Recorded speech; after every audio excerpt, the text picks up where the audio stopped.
Hoje entraremos no módulo 8, que trabalharemos a reforma protestante. Entre os principais motivos dessa reforma, nós tivemos o movimento humanista, que chegamos a ver nas aulas anteriores, em que o homem se torna o centro de tudo, o homem se torna um ser racional, coisa que a igreja da época condenava. Mas se a gente entrar na reforma, vamos entender o surgimento da igreja católica. A igreja católica ela só vai surgir 9 séculos depois da crucificação de Cristo. Eu quero que vocês entendam que a igreja católica ela não vai surgir logo após a crucificação de Cristo.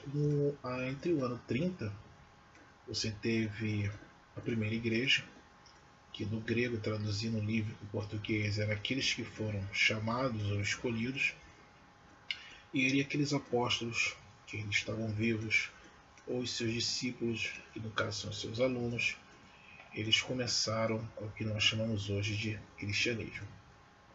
Logo após 2 séculos, o Império Romano adota o cristianismo como religião oficial, ainda não é a Igreja Católica, e no século IX, essa Igreja Católica é criada pelo Imperador Constantino. Então, a Igreja Católica, desde a crucificação de Cristo até o século IX, eram vários pensamentos sobre o cristianismo. Igreja Católica mesmo, só a partir do século IX.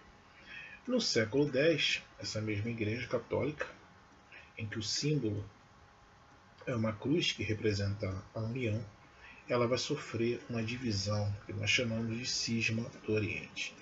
Esse cisma vai se dar por desencontros da crença do cristianismo, da própria Igreja Católica e divergências.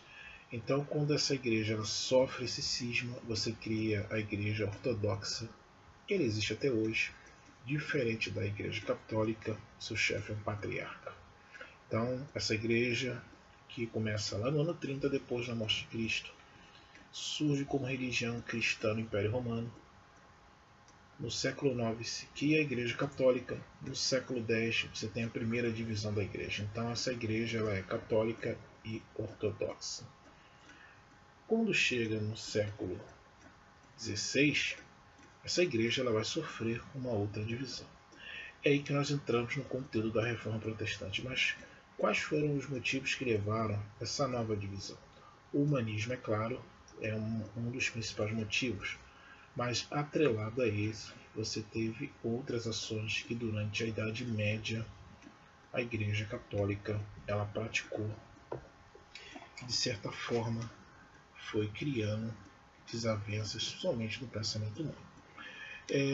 Então essa igreja, antes da Reforma Protestante, ela vendia indulgências, que na verdade é o perdão. Lembra que eu falei lá das cruzadas? Você cometia algum crime, como Urbano II falou, você ia para as cruzadas e todos os seus pecados estariam perdoados. Da mesma forma que essa igreja ela cobrava pelo perdão através de aquisição de dinheiro, terras, que são propriedades, bens, trocas de favores.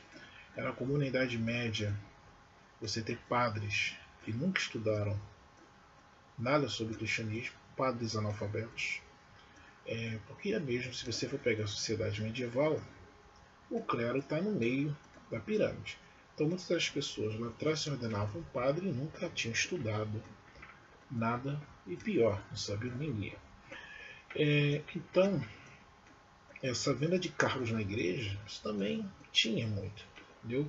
Você tinha a venda de objetos sagrados, você tinha o luxo do clero. Para vocês terem ideia, era comum na Idade Média se vender elásticas de madeira, achando que aquilo lá era da cruz de Cristo. Da mesma forma que era comum vender pedaços de ossos, dizendo que era o burro e Cristo entrou em Jerusalém. Da mesma forma que era comum você vender objetos falando que era a mortalha de Cristo. Então, durante muito tempo na Idade Média, além da igreja dominar o que seria o pensamento humano, através do teocentrismo, ela também tinha essas práticas da venda de indulgências, que é a venda do perdão. Você tinha o luxo, que é a luxúria, você dentro da igreja, uma sociedade que, vamos lembrar, a Idade Média, que passava-se uma crise de fome, somente pela peste negra, pelas secas, pelas guerras. E você tinha uma coisa que atacou diretamente a burguesia. Para quem não lembra da burguesia, foi aquela classe social que surgiu entre a Idade Média e a moderna, que praticava comércio. E é claro que a igreja ela condenava essa prática de comércio, que na verdade se chama usura. Né? Então, segundo a Igreja Católica, se você gastou, por exemplo, R$1 para fazer essa caneta, você só poderia vender ela por R$1. Se você vendesse ela acima de R$1, você teria lucro. E esse lucro era condenado pela Igreja Católica. Na aula passada também estudamos que a Europa passa por um processo de transformação, inicialmente renascimento cultural, e na próxima aula entraremos nas grandes navegações. Então, entre esses pensadores que defendiam que a igreja teria que ter mudanças, a gente vai ter Lutero, João Calvino e Henrique, rei da Inglaterra. No caso Lutero, ele era um monge alemão, que seria a Alemanha hoje, né? Ele dava aula sobre a questão religiosa e ele criticava duramente a igreja. Entre as suas principais obras, nós temos as 95 teses de Lutero, em que ali é uma crítica ferrenha à Igreja Católica. É claro que quando chega em 1521, essa própria Igreja Católica excomunga ele do sacerdotismo. Só que vocês têm que entender uma coisa, que quando Lutero ele começa a criticar somente a Igreja Católica, ele vai começar a ter apoio daqueles que também não gostavam que a igreja condenasse o lucro, que são o quê? Os burgueses. Então Lutero ele automaticamente ele é abraçado por essa burguesia e ele funda uma nova religião que chamamos de luteranismo. Entre as práticas do luteranismo, nós temos a possibilidade de praticar comércio e uma outra coisa também fundamental que era criticada naquela época da igreja era o celibato, coisa que muitos padres não respeitavam e alguns papas também na história da Igreja Católica, apesar de não poderem ter filhos, eles tinham filhos. Então, quando chega Lutero com as suas 95 teses e ele prega isso na porta da Igreja de Wittenberg, a Igreja automaticamente sabe dessa coisa. E vamos lembrar também que nós temos a invenção da imprensa de Gutenberg, que ajudou claramente a espalhar as ideias do luteranismo na Europa. Então, possivelmente, alguém pegou essa carta das 95 teses, replicou ela, levou para uma prensa, e nessa prensa, essa carta, em milhares de cópias, se espalhou por toda a Europa. Uma outra crítica de Lutero, além da venda das indulgências, é a questão das missas não serem rezadas no alemão. Todas as missas eram rezadas em latim, e quase 99% das pessoas não sabiam que o sacerdote no altar falava. Da mesma forma que 99% da população europeia daquela época era analfabeto. Então, se ele pegasse a Bíblia e tentasse ler ou questionar o que aquele sacerdote falasse no altar, não teria como, porque não sabia ler. Sem contar que todas as missas eram rezadas com o padre de costa dos seus fiéis. Então ele só olhava-se diretamente para o altar, falava-se em latim, poderia estar celebrando alguma coisa religiosa ou não, dificilmente as pessoas saberiam. Então Lutero ele aplica essas 95 teses, essas teses se espalham por toda a Europa e você tem o surgimento do luteranismo. Automaticamente ele é apoiado pela burguesia alemã, que praticamente quer praticar comércio. Bom, a prática de comércio que era condenada pela usura da Igreja Católica. Juntamente com Lutero, essas ideias como se espalharam em toda a Europa, você vai ter o surgimento de João Calvino. Diferentemente do luteranismo, Calvino ele prega a questão da predestinação. Você já nasceu predestinado a ser aquilo no mundo. Então você não poderia sair de um lugar.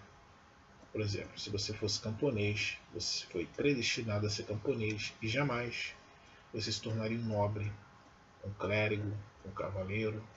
Ou seja, isso reafirmava aquela sociedade estamental em que você, na pirâmide, não tinha nenhum movimento. Bom, da mesma forma também, ele acreditava que a fé seria a salvação da humanidade. Bom, bem diferente de Lutero, né?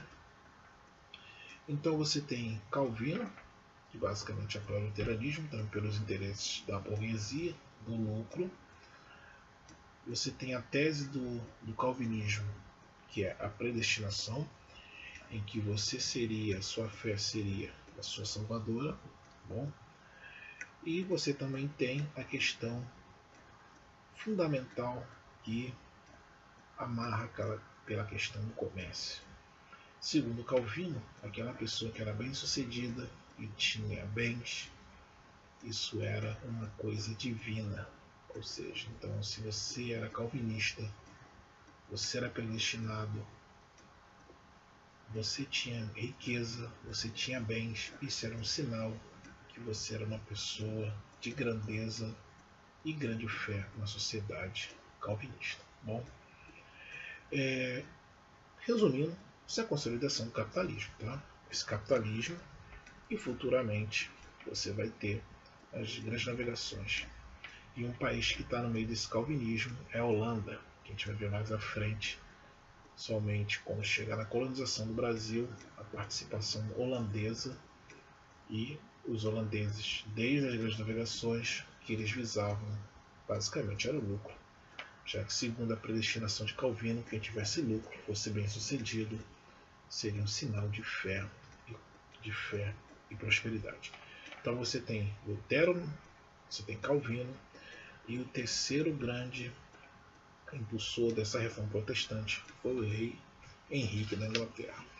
Diferente do luteranismo, que criticava o poder da igreja, a vinda das indulgências, a luxúria, o fato das missas não serem rezadas na língua natural, diferente do calvinismo, que pregava a predestinação e pregava que você, através da fé, se você fosse uma pessoa bem-sucedida, tivesse posse, você seria uma pessoa abençoada.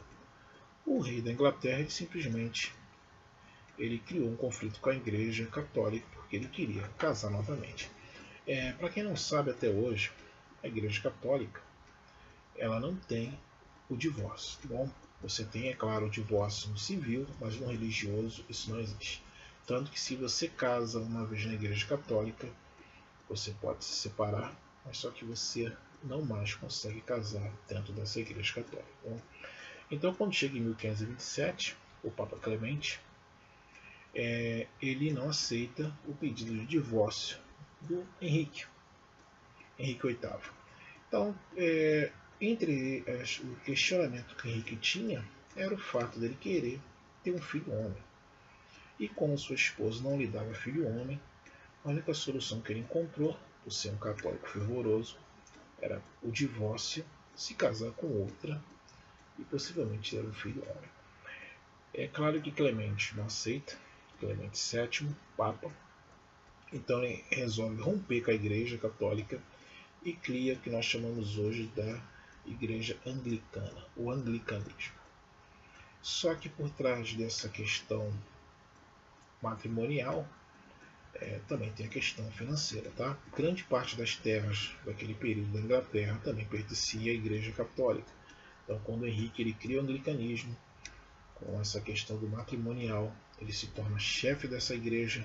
Então, todos aqueles bens que pertenciam à Igreja Católica passou a ser dele. Ele casa 5 vezes e nenhuma dessas 5 vezes ele consegue ter um filho homem. Tá?